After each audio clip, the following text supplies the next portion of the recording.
தாந்தோணி ஒன்றிய வெள்ளியணையில் நடைபெற்று வரும் வெள்ளியணை ஜெகதாதி செல்லும் மேம்பால பணியினை சட்டமன்ற உறுப்பினர் திரு எஸ் காமராஜ் எம்எல்ஏ அவர்கள் நேரில் ஆய்வு செய்தார். 1,20,00,000 ரூபாய் மதிப்பீட்டில் கட்டப்பட்டு வரும் மேம்பால பணிகளை விரைந்து முடிக்குமாறு அறிவுரை வழங்கினார்.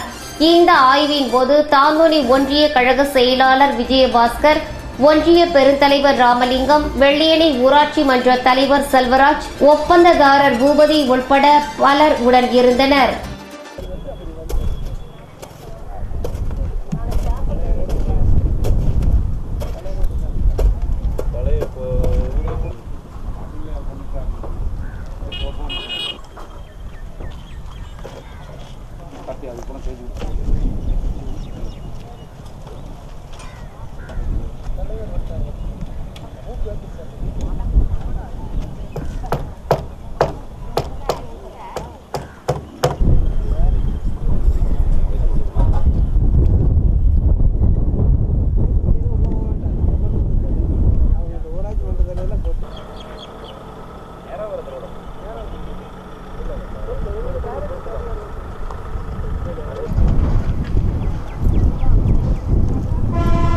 சாவி அதிக விலை கடுகு